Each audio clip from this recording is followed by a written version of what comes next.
नमस्कार दोस्तों, कैसे हैं आप सभी लोग। आई होप आप सभी लोग बहुत अच्छे होंगे। मैं रोहित सर एक बार फिर आप हमसे जुड़ चुके हैं एकांश एकेडमी के ऑनलाइन प्लेटफॉर्म पर। जैसा कि इससे पहले पहली वाली क्लास में हम लोगों ने पौधों को जानिए जो चैप्टर था उसको क्या कर चुके थे, ख़त्म कर चुके थे। अब हम लोग आगे इससे 20 मोस्ट इम्पॉर्टेंट क्वेश्चन जो रेलवे और एसएससी यूपीएससी में पूछे जाते हैं डिक्टो लाइन टू लाइन, वो कराने जा रहे हैं। आइए देखते हैं क्या है। तो ये था हम लोगों का चैप्टर और अब हम लोग क्वेश्चन करेंगे। कोमल तने वाले और छोटे कद के पौधों को क्या कहा जाता है। कोमल तने वाले और छोटे पौधों को क्या कहा जाता है। तो ये पौधे जो थे वो तीन टाइप्स के थे। कौन से? एक साग था, एक झाड़ी था और एक वृक्ष था। तो जो सबसे छोटे वाला पूछ रहा है, तो सबसे छोटा वही था ना, साग। तो इसमें क्या था, साग। साग जो था वो सबसे छोटा था। और जो ये झाड़ी थी, झाड़ी साग से थोड़ी सी बड़ी, और इसमें जो था तना भी था, थोड़ा सा स्ट्रांग था, तना भी था और इसमें ब्रांचेस थी, छोटी छोटी ब्रांचेस भी थी। पर वृक्ष में, पर जो वृक्ष था, वृक्ष में क्या थी, इसमें तना बहुत ही स्ट्रांग था और थोड़े ऊंचाई पे इसके ब्रांचेस थे। ठीक है, और ये पूर्ण विकसित थी। और विसर्पी लता, विसर्पी लता के बारे में अगर डिस्कस किया जाए तो ये जैसे कद्दू का प्लांट, लौकी का प्लांट, ये सब क्या है, ये सब जो विसर्पी लता के अंतर्गत आते हैं। ठीक है, फिर आते हैं नेक्स्ट क्वेश्चन पे। वे पौधे जिनका तना सख्त होता है लेकिन बहुत मोटा नहीं होता है और शाखाएं तने के आधार से निकलती हैं। शाखाएं कहाँ से निकलती हैं? तने के आधार से निकलती हैं। तो उसको क्या कहते हैं? जिनका तना सख्त होगा। तना किसका सख्त होता है? वृक्ष का तना जो होता है वो बहुत सख्त होता है लेकिन बहुत मोटे नहीं होते हैं। अब यहाँ पे हम लोग तुरंत कंफ्यूज हो गए। वृक्ष का नहीं होगा, वृक्ष का, वृक्ष का नहीं होगा, इसका होगा झाड़ी का होगा। अगर सिर्फ हमसे ये पूछा, ये ना पूछा जाता, ये ना दिया गया होता बहुत मोटे, बहुत मोटे नहीं होते हैं, तब हम लोग यहाँ पे कर सकते थे। बट अभी क्या होगा, झाड़ी का होगा। और साग के बारे में अभी बता दिया। क्या? आरोही लता। आरोही लता क्या होता है? जो सहारे से ऊपर जाके डेवलप होता है, मतलब जैसे मचान पे चढ़ा दिया जाता है, जैसे कुंदरू का प्लांट हो गया, परवर का प्लांट हो गया, ये सब, और मनी प्लांट हो गया, ये सब आरोही लता के अंतर्गत आते हैं। ठीक है, फिर आते हैं मनी प्लांट और अंगूर के बेल किस श्रेणी के अंतर्गत आते हैं। तो मनी प्लांट और अंगूर का जो होगा, विसर्पी लता क्या होगी? विसर्पी लता जो होती है वो कद्दू का प्लांट होता है और लौकी का प्लांट होता है। ये क्या होता है? ये विसर्पी लताएं होती हैं।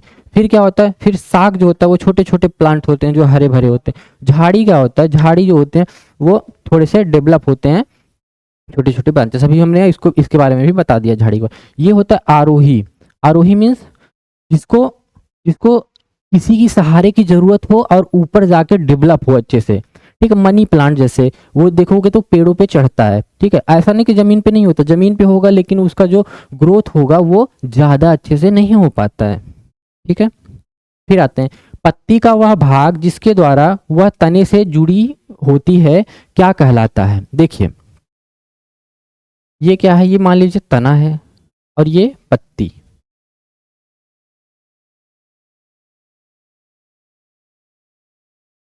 ठीक है, तो ये जिससे जुड़ी होती है, ये जो जुड़ी हुई, ये जो तने से जुड़ा हुआ पार्ट है, इसको क्या बोला जाता है? इसको बोला जाता है पर्णवृत्त। इसको क्या बोला जाता है? पर्णवृत्त बोला जाता है। लेकिन फलक क्या होता है? फलक, ये जो बाकी का शेष वाला भाग है ये होगा फलक। ठीक है, सिरा क्या होगा? देखो सिरा जो होता है वो ये वाला जो पार्ट होता है, इसी में ऐसे ऐसे ऐसे करके आप बहुत ध्यान से जब देखते हैं उसमें सिरा होती है, वो होता है सिरा। और मध्य सिरा क्या होता है? ये मेन वाला जो होगा ये मध्य सिरा होगा। ठीक है, ये सब ये मेन होता है। तो ये सब, और बाकी इसमें ब्रांचेस होती हैं ऐसे ऐसे ऐसे ऐसे। तो ये क्या होगा? ये होगा मध्य सिरा। ठीक है, तो इसका ऑप्शन क्या हो जाएगा? ये। फिर पत्तियों द्वारा जल को वाष्प के रूप में बाहर निकालने की प्रक्रिया को क्या कहते हैं? देखिए, पत्तियों द्वारा जब जल को बाहर निकाला जाता है तो इसको हमने अच्छे से आपको समझाया था। क्या समझाया था कि CO2 जो होता है और क्या वाटर, CO2 और वाटर जो होता है ये प्रकाश संश्लेषण के लिए इंपॉर्टेंट लाइट होगा, तो ये प्रकाश संश्लेषण करेगी और प्रकाश संश्लेषण जब करेंगी तो ये वाटर को जो होता है वो बाहर निकाल देते हैं और ऑक्सीजन को भी बाहर निकाल देते हैं और ग्लूकोज बना लेते हैं ना, ग्लूकोज इसको बना लेते हैं। ठीक, तो इसमें क्या बोल रहा कि पत्तियों द्वारा वाष्प के रूप में बाहर निकालने की प्रक्रिया को जो होगा वो होगा वाष्पोत्सर्जन। और ये क्या होगा, ये पूरी प्रक्रिया क्या होगी, प्रकाश संश्लेषण होगी। ठीक है, ये होगा आंसर सही। और श्वसन क्या होगा, वही ये जो होगा इसका वो लोग जो लेते हैं तो ये हो जाएगा पौधों का श्वसन। और अवशोषण, अवशोषण, अवशोषण क्या होता है, इसी के अंडर में ये अवशोषण आता है कि मतलब कि खनिज तत्व को वो लोग कैसे ले रहे हैं जड़ के थ्रू में। ठीक है, पत्तियों में सिराओं के प्रतिरूप डिजाइन को क्या कहा जाता है, ये होगा सिरा विन्यास। देखिए जब पत्ती अभी हमने बनाया था ना, ऐसे करके मान लीजिए आप, मान लीजिए ऐसे पत्ती है, तो पत्तियों में जो ये ऐसे ऐसे ऐसे जो डिजाइन बनी होती है उनको क्या कहा जाता है, उन्हीं को बोला जाता है सिरा विन्यास। उन्हीं को क्या बोला जाता है, सिरा विन्यास बोला जाता है। ठीक है, प्रकाश संश्लेषण नहीं, वो सनलाइट वाला। और पर्णवृत्त, पर्णवृत्त ये वाला हो गया। ठीक, पुष्पक्रम, पुष्पक्रम भी नहीं होगा, ये जहां से लगा हुआ होता है उसको। ठीक, ये भी नहीं होगा। फिर आते हैं पीपल या आम की पत्ती में, पीपल या आम की, पीपल या आम की, पीपल या आम की पत्ती में किस प्रकार का सिरा विन्यास पाया जाता है। देखिए ये जो है इससे पहले हमने अच्छे से बताया, पीपल की जो पत्तियां होंगी, पीपल की जो पत्तियां होंगी उसमें किस तरह का सिरा विन्यास पाया जाता है, ऐसे ऐसे होते हैं। और उसके बाद फिर क्या होता है, फिर उसके बाद होता है इसी में ऐसे ऐसे ऐसे जाली नुमा संरचना पाई जाती है। इसमें क्या पाई जाती है, जाली नुमा संरचना पाई जाती है। ठीक है, और आम का जो पत्ती होती है उसमें भी क्या पाया जाता है, जाली नुमा संरचना पाई जाती है, ऐसे ऐसे संरचना पाई जाती है जाली नुमा। ठीक है, तो वो क्या होगा, जालिका रूपी सिरा विन्यास होगा, ये वाला ऑप्शन सही होगा। ठीक है, समांतर सिरा विन्यास नहीं, समांतर सिरा विन्यास आप जब धान के पौधे पत्तियों को देखते होंगे तो उसमें देखेंगे तो वो समांतर में ऐसे लंबी लंबी सी होती हैं, उसमें जालिका रूपी नहीं होती हैं सिरा विन्यास। उसमें जालिका रूपी ऐसे सिरा विन्यास नहीं होती, वो पत्तियां ऐसी होती है ना, ऐसे लंबी सी होंगी, ऐसे प्लांट्स लगी हुई होंगी, तो उसमें देखेंगे आप एक सिरा विन्यास ये वाला मध्य वाला आया रहेगा, फिर बाकी और सब भी यहाँ से ऐसे ऐसे ऐसे ऐसे ऐसे ऐसे समांतर रूपी वो जुड़ी रहती हैं, ये होती हैं। ठीक है, ठीक है। विसर्पी विन्यास, विसर्पी विन्यास में क्या होता है, उसकी जो पत्तियां होती हैं वो भी इसी के अंतर में आती हैं। ठीक है, तो इसका ऑप्शन ये होगा। ठीक, फिर आते घास की पत्तियों में सिराएं एक दूसरे के समांतर होती हैं, इसे क्या कहते हैं। देखिए जब घास की जो पत्तियां होंगी वो समांतर समांतर सिरा विन्यास होंगी, उसमें समांतर सिरा विन्यास होंगे तो उसका क्या हो जाएगा, समांतर सिरा विन्यास, ये वाला ऑप्शन। ठीक है, समांतर सिरा विन्यास ऑप्शन ए राइट। ठीक, जालिका रूपी, जालिका रूपी तो होता नहीं है इसमें, जालिका रूपी अभी आपको बताया आम की पत्तियों में देखेंगे तो जाली जाली सा बना रहता है, संरचनाएं वो होती हैं। और क्या जैसे पीपल की पत्तियों में, ठीक ये होगा। और पूर्ण वृत्त विन्यास, पूर्ण वृत्त विन्यास क्या होगा, ये विन्यास पर्णवृत्त वाला जो होता है वहां पे टेंडिकल्स जो लगे रहते हैं वहां पे। मध्य सिरा, मध्य सिरा तो बेटा अभी हमने बताया कि वो जो मेन बीच में जो ऐसे लाइन बनी हुई होती है, ऐसे जो पत्तियां हैं, तो ये वाली जो होती हैं, ये वाली इसको बोलते हैं। ठीक, फिर पत्तियां प्रकाश की उपस्थिति में अपना भोजन बनाती हैं, इस प्रक्रिया को क्या कहते हैं। देखिए अभी मैंने स्टार्टिंग में बताया कि क्या प्रकाश जो होता है, प्रकाश सनलाइट जब मिलती है तब वो क्या करते हैं, तभी वो प्रकाश संश्लेषण करते हैं, फोटोसिंथेसिस करते हैं। क्या करते हैं? फोटोसिंथेसिस कब करते हैं? जब उनको सनशाइन मिलेगा, सनलाइट मिलेगा। वाष्पोत्सर्जन, श्वसन, परागण सॉरी, ठीक।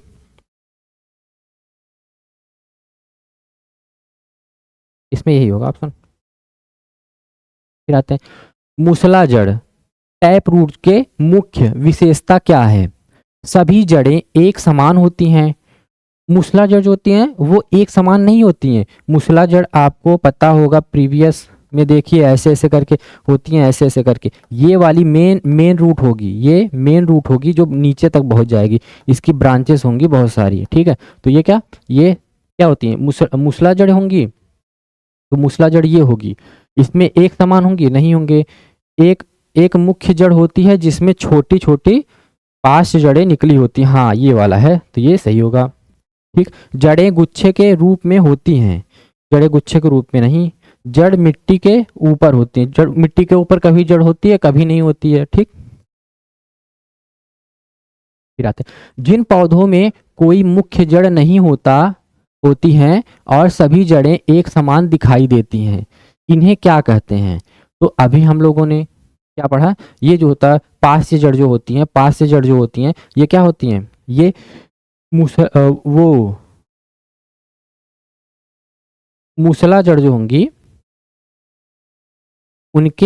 उनका ब्रांच में, मूसलाजड़ जैसे इससे एक मेन ब्रांच होगी ना, तो उसमें छोटे छोटे से ऐसे पार्ट निकले रहते हैं, छोटे छोटे से जड़ें और निकली रहती हैं, उसको बोलते हैं पार्श्व जड़।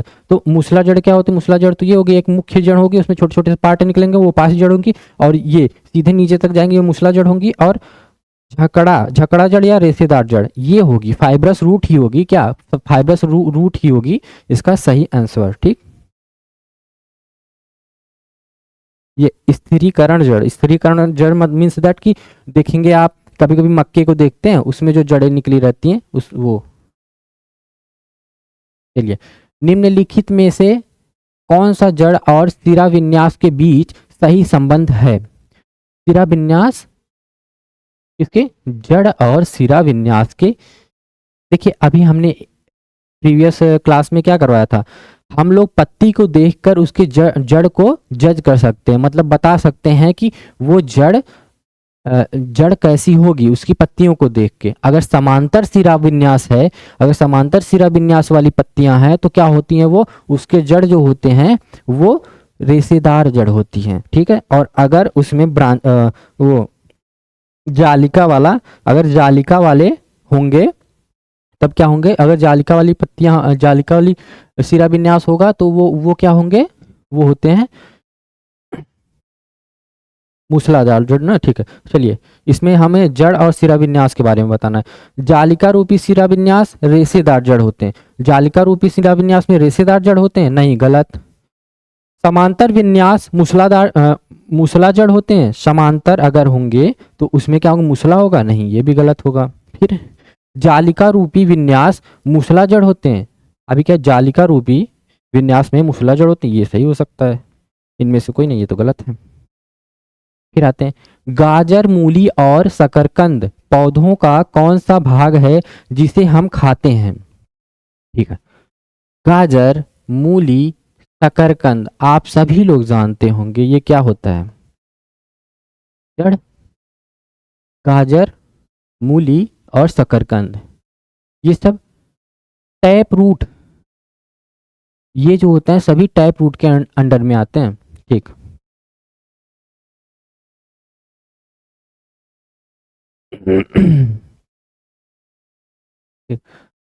तना पौधे में किस प्रकार कार्य करता है? तना क्या करता है? तना पौधे को स्ट्रॉन्ग मतलब मजबूती से खड़ा करता है ना, खड़े रखता है। और क्या काम करता है? मतलब कि उसको मजबूती तो देता ही है और साथ में क्या करता है? मिनरल्स और वाटर्स को पहुंचाने का काम भी करता है ना, उसी के थ्रू जाते हैं पत्तियों उत्तियों में, ब्रांचेस में। केवल सहारा देता है, ठीक है, सहारा तो देता है। और दो तरफ मार्ग की तरह, दो तरफ मार्ग की तरह समझ रहे हैं आप? दो तरफ मार्ग की तरह मतलब इसमें टू अवे, मतलब कि दो वर्क करता है। जैसे एक वाटर आया, ठीक, वाटर जो है वो आया वो वाला वो एक काम करेगा और दूसरा क्या है, स्ट्रॉन्ग उसको बना के रखेगा। तो ठीक है, जल सोखता है नहीं, ये तो जड़ का काम है। केवल ऑक्सीजन छोड़ता है नहीं, ये भी, ये दो तरफ वाले मार्ग पे होगा। फिर आते हैं, फूल के सबसे बाहरी हरे भाग को क्या कहते हैं, जो कली की रक्षा करता है। ये हमने क्या बताया था, जब गुलाब का फूल आपने जब देखा होगा, बिल्कुल वो न्यू बॉर्न मतलब कली जब हो, कली को देखेंगे तो उसके ऊपर हरा सा कुछ कवर रहता है, हरा हरा जो होता है, पत्ती ऐसा लगता है पत्ती जैसा, वो कवर है। तो वो क्या होता है, बाह्य दल होता है। क्या होता है वो, बाह्य दल होता है। ठीक है, तो वही पूछ रहा, पंखुड़ी नहीं। पंखुड़ी क्या होता है, she love me she not love me, ये वाला जो मैटर होता है वो पंखुड़ी को उखाड़ उखाड़ के फेंकते हैं। ठीक है, ठीक है। और फिर पुंकेसर, पुंकेसर नहीं, पुंकेसर स्त्री केसर ये रिप्रोडक्टिव पार्ट है फ्लावर्स के। फिर पुष्प के केंद्र में स्थित मादा जनन भाग को क्या कहते हैं, पुष्प के केंद्र में मादा जनन भाग को, मादा जनन, पुंकेसर स्त्री केसर, ये दोनों क्या होते हैं, ये फीमेल रिप्रोडक्टिव पार्ट होता है फ्लावर का, ये मेल रिप्रोडक्टिव पार्ट होता है। ठीक, तो इसमें मादा जनन पूछ रहा है तो यही हो जाएगा सीधा सा, परागकोश और तंतु, तंतु क्या फिलामेंट नहीं। पुंकेसर के दो मुख्य भाग कौन से हैं, पुंकेसर, पुंकेसर के दो मुख्य भाग कौन से हैं, वर्तिकाग्र और अंडाशय, परागकोश और तंतु, बाह्यदर और पंखुड़ी, इनमें से कोई नहीं। वर्तिकाग्र और अंडाशय, परागकोश और तंतु। ठीक है,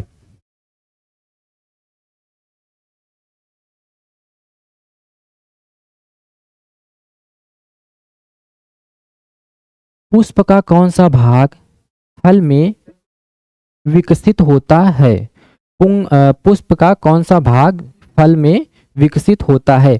तो इसमें क्या होगा, फल में जो विकसित होगा वो पुंकेसर होगा नहीं, बाह्यदल होगा नहीं, अंडाशय होगा, हाँ यही ओवरी ही तो होता है, ओवरी से ही क्या बनता है, फ्रूट बनते हैं। ठीक है, और पंखुड़ी। ठीक, ठीक।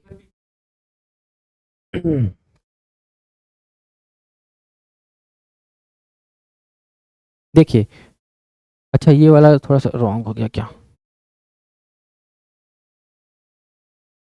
देखिए पुंकेसर जो होता है, पुंकेसर वो परागकोश और तंतु फिलामेंट से होता है। ठीक, एक सेकेंड, आगे कहाँ पे, हाँ यहाँ पे, पत्तियों में मंड की उपस्थिति का परीक्षण करने के लिए किस विलयन का उपयोग किया जाता है। तो इसमें आप बहुत अच्छे से जानते हो कि मंड में स्टार्च जो है उसकी उपस्थिति के लिए हमने फर्स्ट चैप्टर में ही पढ़ा था, आयोडीन का विलयन लेते हैं ना, तो इसमें भी आयोडीन ही होगा। तो इसमें आयोडीन कहाँ है, आयोडीन विलयन। ठीक है, ये होगा। नमक का घोल नहीं, गलत, सिरका उरका नहीं होता है, चूने का पानी नहीं होता है। फिर विसर्पी लता का उदाहरण कौन सा है, विसर्पी लता क्या होता है, विसर्पी लता आपको पता ही है कि वो लता जो जो जमीन पे फैल जाती हैं, जो जमीन पे फैल जाती हैं और बड़े बड़े फल लगते हैं, जिसमें जैसे कद्दू कद्दू हो गया, लौकी हो गया ना, अगर इनको कहीं झाड़ पे चढ़ा भी दिया जाएगा, अगर ये ऊपर जाएंगे तो इनके फल इतने लंबे, इतने वजनदार होते हैं कि वो नीचे आ जाएंगे। इसलिए वो मतलब नेचर ने उसको कैसे बनाया है, नेचर ने बनाया है कि वो जमीन पे ही फैल के अपना फ्रूट्स जो है डेवलप करें। ठीक है, तो इसमें क्या होगा, मनी प्लांट नहीं, खरबूजा और कद्दू हाँ ये सही है, आम जो है नहीं, गुलाब नहीं। ठीक, तो ये था आपके एग्जाम को हीट करने वाला बिल्कुल लाइन टू लाइन क्वेश्चन जो कि हमारे चैप्टर से था। अगर आपने प्रीवियस क्लास देखी होगी तो आपको बहुत ही अच्छे से समझ में आया होगा कि बिल्कुल लाइन टू लाइन एनसीईआरटी की बुक से था, और रेलवे वनडे एग्जाम्स के कोई सा भी एसएससी हो या फिर यूपीएससी तक को ये जो क्वेश्चंस थे वो हीट कर रहे थे। तो आई होप कि आपको अच्छे से बहुत ही मदद मिली होगी इस क्वेश्चन से। थैंक यू सो मच, नमस्कार।